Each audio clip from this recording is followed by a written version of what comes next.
Welcome back. Veer Savarkar ಹೆಸರಿನ ನಾಮಫಲಕಕ್ಕೆ ಕಿಡಿಗೇಡಿಗಳು ಮಸಿ ಬಳಿದಿದ್ದಾರೆ. ಯಲಹಂಕ ಮೇಲ್ಸೇತುವೆ ಮೇಲೆ, ಸಾವರ್ಕರ್ ಮೇಲ್ಸೇತುವೆ ಮೇಲೆ ಇದ್ದಂತಹ ವೀರ ಸಾವರ್ಕರ್ ಹೆಸರಿನ ನಾಮಫಲಕ ಅದಕ್ಕೆ ಮತ್ತೆ ಮಸಿ ಬಳಿಯಲಾಗಿದೆ. ಹಿಂದೆ ಆ ಸೇತುವೆ ಉದ್ಘಾಟನೆ ಆಗುವಾಗಲೂ ಕೂಡ, ಮೇಲ್ಸೇತುವೆ ಉದ್ಘಾಟನೆ ಆಗುವಾಗಲೂ ಕೂಡ ವೀರ ಸಾವರ್ಕರ್ ಹೆಸರಿಟ್ಟಿದ್ದಕ್ಕೆ ಸಿಕ್ಕಾಪಟ್ಟೆ ವಿವಾದ ಆಗಿತ್ತು. ಅನ್ನೆಸೆಸರಿ, ಅನಗತ್ಯವಾಗಿ ವಿವಾದವನ್ನು ಮಾಡಲಾಗಿತ್ತು. ಈಗ ಮತ್ತೆ ಆ ಒಂದು ನಾಮಫಲಕಕ್ಕೆ ಮಸಿ ಬಳಿಯುವ ಕೆಲಸವನ್ನ ಕಿಡಿಗೇಡಿಗಳು ಮಾಡಿದ್ದಾರೆ.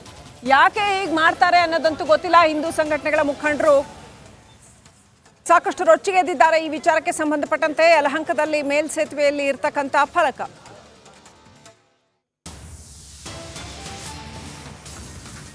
ಅಲ್ಲೆಲ್ಲೋ ಯಾವುದೋ ಕಾರಣಕ್ಕೆ ಸೂಸೈಡ್ ಮಾಡ್ಕೊಂಡಿದ್ದಾರೆ ಅನ್ನೋದು ಗೊತ್ತಿಲ್ಲ.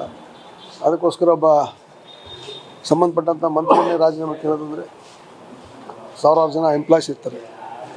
ಸೊ ಯಾವ ಕಾರಣಕ್ಕೆ ಅದು ನಿವೃತ್ತಿ ಇದೇ ಈಶ್ವರಪ್ಪನವ್ರ ಘಟನೆ ಆದಾಗ ವಿಧಾನಸಭೆಯಲ್ಲಿ ಏನು ಮಾತಾಡಿದ್ರಿ ಸಿದ್ದರಾಮಯ್ಯನವರೇ? ನೀವು ಏನು ಆವಾಜ್ ಬಿಟ್ರಿ? ಇವತ್ತು ಮಾನ ಮರ್ಯಾದೆ ಇದೆಯಾ ಬಿ ಜೆ ಪಿಯವ್ರಿಗೆ ಅಂತ ಕೇಳಿದ್ರಿ. ಇವತ್ತು ನಿಮ್ಮ ಮಾನ ಮರ್ಯಾದೆ ಇದೆಯಾ? ಅವತ್ತು ವಿಧಾನಸಭೆಯಲ್ಲಿ ಲೂಟಿಕೋರರು ಬಿ ಜೆ ಪಿಯವರು ಅಂದ್ರಿ. ಇವತ್ತು ಯಾರು ಲೂಟಿಕೋರರು? ನೀವು ತಾನೇ ಲೂಟಿಕೋರರು. 187 ಕೋಟಿ ಲೂಟಿ ಮಾಡಿದಿರಲ್ಲ, ಇವತ್ತು ನೀವು ರಾಜೀನಾಮೆ ಕೊಡಬೇಕು.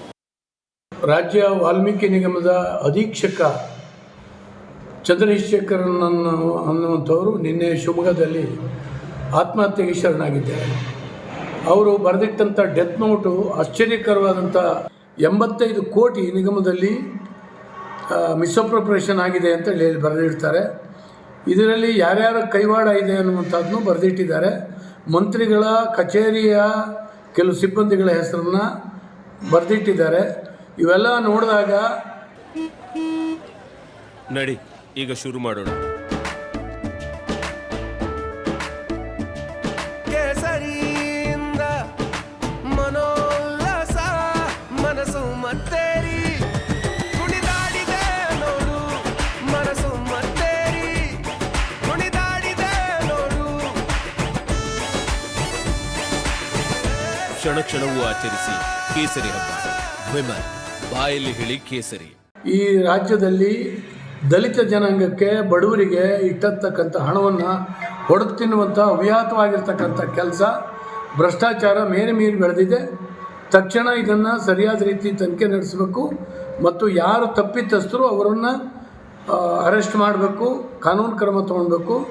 ಮತ್ತು ಇದೆಲ್ಲ ಆಗುವಾಗ ನಮ್ಮ ಮಹದೇವಪ್ಪನವರು ಸೋಷಿಯಲ್ ವೆಲ್ಫೇರ್ ಮಂತ್ರಿ ಅವರು ರಾಜೀನಾಮೆ ಕೊಟ್ಟಬೇಕು. ಈ ಹಿನ್ನೆಲೆಯಲ್ಲಿ ಅವರ ವಾಲ್ಮೀಕಿ ಅಭಿವೃದ್ಧಿ ನಿಗಮದ ಅಧೀಕ್ಷಕನ ಆತ್ಮಹತ್ಯೆ ಪ್ರಕರಣಕ್ಕೆ ಸಂಬಂಧಪಟ್ಟ ಹಾಗೆ ಹಣ ವರ್ಗಾವಣೆಯ ಬಗ್ಗೆ MDಗೆ ಮಾಹಿತಿ ಇತ್ತು ನೋಡಿ. ಅದನ್ನು ಅವರು ನಮಗಾದರೂ ತಿಳಿಸ್ಬೋದಾಗಿತ್ತು. ಅಕ್ರಮವಾಗಿ ಅವ್ಯವಹಾರ ಆಗಿದೆ ಅಂತೇಳಿ ಏನು ಹೇಳ್ತಾ ಇದ್ದಾರೆ. ಇದರ ಮಾಹಿತಿ ಇತ್ತು. MDಗೆ ಹಣ ವರ್ಗಾವಣೆಯ ಬಗ್ಗೆ ನಿಗಮದ MDಗೆ ಮಾಹಿತಿ ಇತ್ತು. ನಮಸ್ಕಾರ, ಕರ್ನಾಟಕ ಪ್ರೈಮ್ ಟೈಮ್ಗೆ ಸ್ವಾಗತ. ನಾನು ಜಯಪ್ರಕಾಶ್ ಶೆಟ್ಟಿ. ಇಡೀ ಕರ್ನಾಡು ಇವತ್ತು ರೆಬೆಲ್ ಆಗಿ ನಿಂತಿದೆ. ಈ ಹಗರಣಗಳನ್ನು ಸದನದಲ್ಲಿ ಪ್ರಸ್ತಾಪ ಮಾಡಲು ಕೂಡ ಕಾಂಗ್ರೆಸ್ ಹಿಂದೇಟು ಹಾಕಿದ್ದೇಕೆ? ನಿಮ್ಗೆ ಸಂಬಳ ಅದಕ್ಕೆ, ನಿಮಗೆ ವಾಹನ ಅದಕ್ಕೆ, ನಿಮಗೆ ವೆಪನ್ ಅದಕ್ಕೆ, ನೀವು ಅದನ್ನು ಸೆರೆ ಹಿಡಬೇಕಾಗಿದೆ. ನೀವು ವಿದ್ಯುತ್ ಬರ ಇದೆ ಅಂತ ಹೇಳ್ತಾ ಇದ್ದೀರಿ. ಎಲ್ಲಿ ಬರ ಇದೆ ನೀವು ಹೇಳಬೇಕು. ಪಾಕಿಸ್ತಾನ್ ಆಕ್ಯುಪೈಡ್ ಕಾಶ್ಮೀರ್ ಅದು ಎಂದೆಂದಿಗೂ ನಮ್ಮದು. 40 ಮೆಷಿನ್ಗಳು ತಂದಿತ್ತು ನೋಟ್ ಎಣಿಸುವುದಕ್ಕೆ, ಅದೇ ಹಾಳಾಯಿತು. ಮಥುರಾದ ಗಲಾಟೆ ಇದೆಯಲ್ಲ, ಅದು ಸ್ಥಳೀಯವಾಗಿ ಕೂತು ಪರಿಹರಿಸಬಹುದಾದಂಥ ಕಾನೂನಿದೆ. ಗ್ಯಾರಂಟಿ ಯೋಜನೆಯಿಂದ ನಷ್ಟ ಆಗಿದೆ, ಲಾಭ ಆಗಿದೆ, ದಯವಿಟ್ಟು ಹೇಳಿ.